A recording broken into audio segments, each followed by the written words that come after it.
Alhamdulillah. Wa sallallahu wa sallam wa baraka ala Rasulillah Muhammad ibn Abdullah wa ala alihi wa sahbihi wa man wala. Berbicara seputar hati. Hati adalah ciptaan Allah Subhanahu wa taala yang disifatkan oleh baginda Nabi besar Muhammad sallallahu alaihi wasallam di dalam hadis, "Idza saluhat saluhal jasadu kulluh wa idza fasadat fasadal jasadu kulluh." Hati, ketika hati tersebut baik, maka semua akan menjadi baik. Namun ketika hati itu rusak, maka semua akan menjadi rusak. Amalia akan menjadi rusak. Bahkan kita ini, ibu-ibu, bapak-bapak, kalau hati sudah rusak ini, bahkan ketika istighfar pun penuh dengan riya. Istighfar, minta ampun sama Allah. Astaghfirullah Rabbal baraya, astaghfirullah minal. Lagi istighfar seperti itu di dalam hati. Ya Allah, suara saya cakep amat ya. Betul atau tidak? Lagi istighfar, minta ampun sama Allah juga sombong. Lagi istighfar, astaghfirullah Rabbal baraya, astaghfirullah minal khataya. Ya Allah, soleha banget saya ya. Teman-teman saya gak ada yang istighfar, saya istighfar. Bayangkan ikhwani, hati ini terkadang kotor. Kalau sudah rusak, sedikit demi sedikit mendapatkan noda daripada Allah Subhanahu wa taala, lama kelamaan hati tersebut akan mati. Kalau hati sudah mati, diberikan nasihat apapun tidak akan pernah mendengar. Katanya di dalam syair, walaqad asma'ta law nadaita hayyan walakin la hayata liman tunadi. Kamu bisa mengajak berbicara orang kalau yang diajak bicara itu hidup. Tapi kalau pocong yang diajak ngomong, ayo sholat, kira-kira udah jadi pocong disuruh sholat, bisa gak dia berdiri? Kalau dia berdiri berapi urusannya. Betul atau tidak? Oleh karena itu, manusia kalau hatinya sudah rusak seperti orang yang sudah mati, diajak ngomong disuruh beriman, iya. Disuruh sholat, iya. Disuruh zakat, oke. Disuruh puasa, siap. Tapi amalnya nol. Amalnya tidak ada sama sekali. Menunjukkan bahwa hati sudah mati. Oleh karena itu minta kepada Allah Subhanahu wa taala supaya dihidupkan oleh Allah hati kita. Dengan apa? Dengan banyak-banyak membaca Al-Qur'an. Dengan banyak-banyak membaca Al-Qur'an. Yang kedua, dengan memperbanyak qiyamul lail. Bangun di malam hari.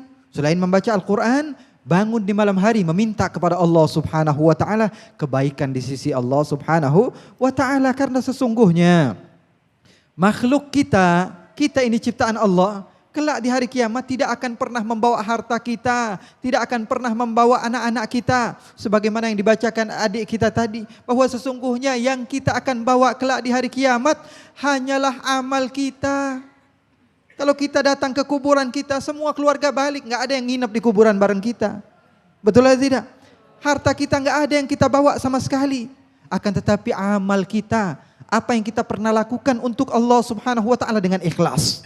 Dengan tergantung dari hati. Oh, saya banyak bantu pondok pesantren Habib. Saya banyak membantu kajian-kajian. Ketika di hari kiamat dibangkitkan oleh Allah Subhanahu wa taala, dia mengatakan kepada Allah, "Ya Allah, mana pahala saya?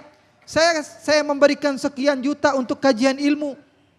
Saya memberikan sekian juta untuk pondok pesantren, tahfidz Al-Qur'an dan lain sebagainya." Allah tanya, "Kamu ini ngasih uang untuk apa?" Dia menjawab dengan jujur, biar dibilang orang baik ya Allah.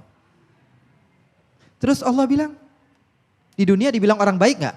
Iya, teman-teman saya pada bilang orang baik. Oh, saya dermawan, saya banyak memberi.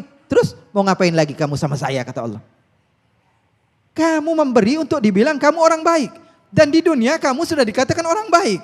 Berbeda kalau seseorang yang diharapkan hanyalah Allah. Kenapa kamu memberi? Karena Allah, hatinya sudah muta'alliqun billah. Hatinya sudah bersama Allah. Tentu tidak ada orang lain yang ada di sisinya. Itulah orang yang mencinta kepada Allah. Orang yang cinta sama Allah itu tidak ada dalam hatinya kecuali Allah. Saya teringat seseorang yang gila bernama Majnun. Majnun. Bahasa Arabnya orang gila itu Majnun. Majnun. Ini orang Majnun. Tapi gila sama seorang perempuan. Perempuan yang dia gilakan bernama Laila. Jadi namanya Majnun Laila. Nama aslinya Qais. Tapi disebut Majnun karena dia menggilakan Laila. Suatu saat Majnun berjalan. Melihat ada orang yang lagi sholat. Apa yang dilakukan Majnun? Dia duduk di depan orang yang sholat. Orang gila gak ada hukum bagi orang gila. Betul atau tidak? Orang gila gak ada hukum baginya. Dia duduk di depan orang sholat. Ini orang sholat, lagi sholat, tiba-tiba ada orang duduk di depan dia, bingung mau ngapain. Coba bayangkan kalau bapak-bapak lagi sholat, tiba-tiba ada orang nongkrong di depan. Mau ngapain kira-kira? Mau nendang takut batal? Mau nempeleng gimana? Bingung. Dipercepat sholatnya, selepas sholat, ini orang-orang yang sholat marah-marah sama Majnun. Hei kamu orang gila, kamu tidak tahu apa kami sedang sholat? Kenapa kamu mengganggu sholat kami? Apa yang kamu lakukan wahai orang gila? Apa kata Majnun? Oh kalian sedang sholat, saya kira lagi main-main.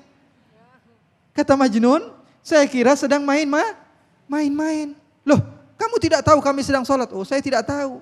Kalian mengaku cinta kepada Allah tapi kalian masih melirik kepada saya. Saya kalau masuk kampung Laila, saya tidak toleh kanan, tidak toleh kiri. Yang ada di pikiran saya hanya Laila. Sementara kalian mengaku kalian cinta kepada Allah dan kalian beribadah kepada Allah, akan tetapi dalam pikiran kalian masih melihat siapa yang lari sana lari sini duduk di hadapan kalian, kalian pendusta di dalam bercinta. Tuh hebat apa enggak? Makanya belajar cinta sama orang gila. Ini Majnun luar biasa. Apa yang dia lakukan? Pernah suatu saat dia melihat ada seekor anjing, diberikan minuman, diberikan makanan, dia punya roti cuma satu, dia potong menjadi dua. Diberikan kepada anjing tersebut, dipakaikan parfum, dipakaikan minyak wangi anjingnya. Ditanya, Majnun, kamu ini tambah hari tambah gila aja. Kenapa kok anjingnya kamu berikan? Kamu berikan parfum, kamu berikan makanan, kamu berikan... Apa kata Majnun? Saya sayang kepada dia, kenapa? Karena dia pernah masuk kampungnya Laila. Dan matanya pernah memandang kepada Laila. Itu adalah arti kepada cinta. Oleh karena itu kalau hati kalian sudah cinta kepada Allah, hati kalian sudah bergantung kepada Allah, maka segala sesuatu akan menjadi nikmat dan insya Allah kita mendapatkan husnul khatimah. Insya Allah ibu-ibu dan bapak-bapak faham. Sekarang saya persilahkan kepada bapak-bapak dan ibu-ibu, ketika ada pertanyaan saya persilahkan kepada kalian. Falyatafaddal mashkura. Assalamualaikum warahmatullahi taala wabarakatuh. Waalaikumsalam warahmatullahi wabarakatuh. Saya mau bertanya Pak Habib, untuk mendapatkan kesucian hati itu sangatlah susah Pak Habib. Lalu bagaimana kita cara bisa meraihnya dan sekaligus bisa tetap menjaganya? Terima kasih. Kesucian hati adalah milik Allah Subhanahu wa taala. Maka seseorang walaupun dia berusaha sekuat tenaga, kalau dia tidak bergantung kepada Allah, maka dia tidak akan pernah mendapatkannya. Oleh karena itu kunci pertama adalah berharap kepada Allah, minta kepada Allah. Sebagaimana baginda Rasulullah SAW meminta kepada Allah supaya hatinya dibersihkan, hatinya disucikan, hatinya istiqamah. Maka hal yang paling terpenting apa? Minta sama Allah, jangan pernah ragu. Minta sama Allah. Karena sesungguhnya orang yang beriman ketika hatinya bergantung kepada Allah dan merasakan itmi'nan, sejuk hatinya ketika mendengar nama Allah Subhanahu wa taala. Kemudian cara menjaganya apa? Cara menjaganya tidaklah ada orang yang beristiqamah di dalam amaliyah kecuali ketika dia beriman kepada Allah. Makanya di dalam Al-Qur'an ketika kalimat istiqamah didapatkan kalimat istiqamah, didapatkan juga kalimat iman. Alladzina amanu tsumma istaqamu. Amanu tsumma istaqamu. Beriman dan istiqamah. Syarat istiqamah apa? Kalau sesuai dengan Al-Qur'an harus beriman, yakin kepada Allah. Kalau jawaban pribadi setelah kita membaca beberapa kitab atau buku dan pengalaman, hal yang paling penting daripada penjagaan kepada iman adalah sahabat yang baik. Kalau sahabat kamu buruk, maka kamu akan menjadi buruk. Walaupun kamu baik. Jangan sok-sokan deh, saya kan pengen ngerubah dia Bib, biar jadi orang baik. Bukannya dia yang berubah, malah kamu yang berubah menjadi buruk. Jadi syaratnya adalah yang pertama meminta kepada Allah Subhanahu wa taala, dan yang kedua adalah menjaga lingkungan menjadi lingkungan yang baik, lingkungan yang bersih, dan insya Allah dengan dua hal tersebut Allah Subhanahu wa taala akan berikan kepada kita hati yang tenang, hati yang itminan, dan wafat dalam keadaan husnul khatimah. Amin. Amin ya rabbal alamin.